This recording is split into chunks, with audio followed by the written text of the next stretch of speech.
Hey, hello friends.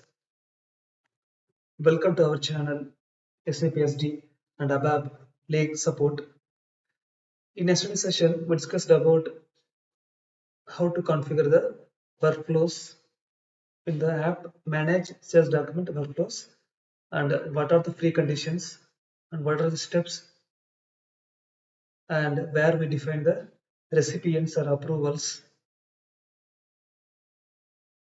So today we'll discuss about same app again, and we'll discuss about one important future or important note that we should keep in our mind.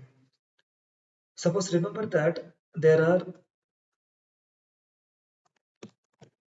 many workflows has been defined in the manage sales document workflows app.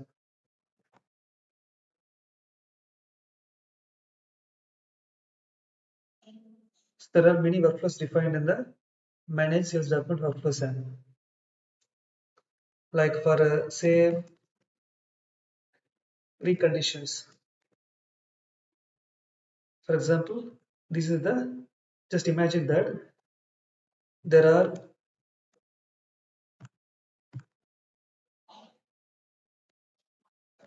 three workflows defined in the app. All the three workflows has the same preconditions, right? So in this case, you might think that which workflow will be triggered.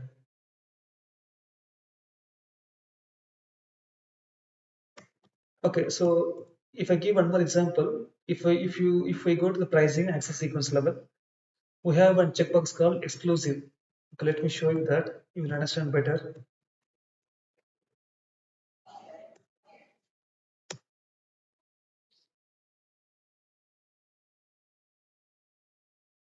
Okay, so here you see one checkbox called exclusive.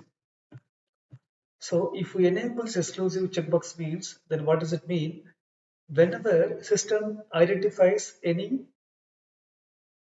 valid condition records, the system will ignore and exit from this access sequence and don't go and check for the next available condition records. System will come out of the access sequence, right? So for example, for the table number 005, condition record has been identified. Then system will determine this condition record into sales order invoice. Then it won't check for the further tables 007, 006 and 004 whenever we enable this exclusive checkbox,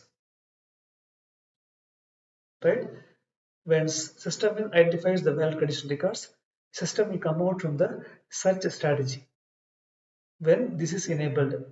If this is not enabled, then even the system identifies a valid condition record, it will go till the last, determine the last available condition records. That's how it works in case of access sequence. Similar way, same logic applies to workflows as well. Whenever the preconditions for the first workflow is identified or satisfied, then that will be processed till the end and it will come out. It won't check for the remaining workflows. If you see here, if we have so many workflows, then system will look for the active ones. Not active ones means the first one it will be determined, then remaining will be ignored. We should keep this in our mind. And moreover, we have an option here, define order. So here we can define the order like which workflow should work trigger first or last by using this operations up or down, right? If I go move it up and move it down, we can use this define order sequence to bring that workflows into the top or bottom.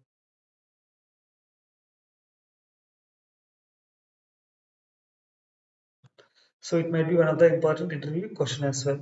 In case of multiple active workflows are identified, system will definitely go for the first workflows only by ignoring the remaining to workflows. Thank you, friend. That's it from this video. We can catch up in the next video. Bye for now.